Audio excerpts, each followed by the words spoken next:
စားပြီးရင်ပြန်စားခြင်းနေတဲ့လွယ်ကူစွာချက်စားလို့ရတဲ့ဓာတ်ပေါက်လေးလှုပ်စားကြမယ်ကျွန်တော်တို့တငယ်ချင်းတွေအလုပ်ပေးရလေးမှာချက်စားရတာလွယ်ကူပြီးတော့စားလို့အရန်ကောင်းတဲ့ဓာတ်ပေါက်လေးလှုပ်စားဖြစ်ခဲ့ပါတယ်ခုကြည့်နေတဲ့သူတွေလည်းကျွန်တော်တို့နဲ့အတူလိုက်ပြီးတော့ချက်စားကြည့်ကြမယ်အရင်ဦးဆုံးချက်သားချက်ပါမယ်ချက်သားကိုတော့ကျွန်တော်တို့တွေရေုံသားလေးတုံးထားပါတယ်အရသာအတွက်ကတော့စားစနင်းတင်ချင်းထည့်ပြီးတော့10မိနစ်ဝန်းကျင်လောက်နှက်ထားလိုက်ပါမယ်ဒါတွေကတော့ချက်သားချက်တဲ့အထက်မှာထည့်မဲ့အစာပလာတွေပဲဖြစ်ပါတယ်တချပိုးကောက်ဖာလာစေးလေးညင်းပွင့်ကရဝေးရွယ်ထောဘက်ကတော့မကြိုက်လို့ရှိရင်နည်းနည်းပဲထည့်လို့ရပါတယ်စီနင်းနဲ့ပူလာပြီဆိုရင်တော့ကျွန်တော်တို့အစောနာကပြင်ဆင်ထားတဲ့အစာပလာတွေကိုထည့်ကြော်ပေးရပါမယ်အနံလေးမွေးလာပြီဆိုရင်တော့ကျွန်တော်တို့လှီးထားတဲ့ကြက်တင်လေးကိုကြော်ပါမယ်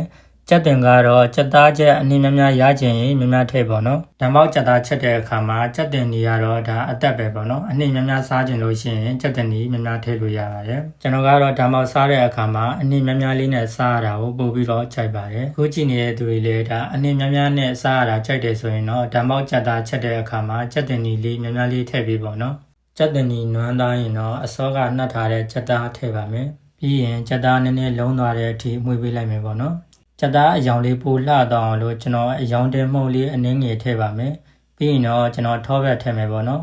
ထောဘက်ကတော့မကြက်ရင်နည်းနည်းထည့်ပေါ့နော်ကြက်ရင်တော့များထည့်လို့ရပါတယ်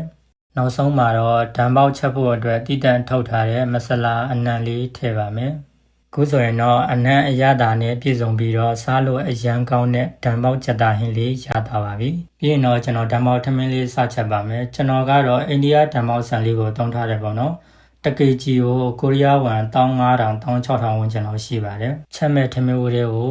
တကြားထည့်မယ်ထောဘက်ထည့်မယ်ကရဝေးရွက်ထည့်မယ်တချပိုးကောက်ထည့်မယ်ပြီးရင်တော့လေးညင်းပွင့်နဲ့မာလာစေးထည့်ပြီးတော့အားလုံးရောသမမှုပြီးတော့ထမင်းချက်တယ်လို့ချက်လိုက်ပါမယ်ပြီးရင်ဓာတ်ပေါက်နဲ့စားဖို့အတွက်အချင်းလုပ်မယ်ပေါ့နော်ကျွန်တော်အထင်ပေါ့နော်ဓာတ်ပေါက်မှာအချင်းမရှိဘူးဆိုရင်စားရတာဒါတစ်ခုခုလိုနေတယ်လို့ခံစားရတယ်ပေါ့နော်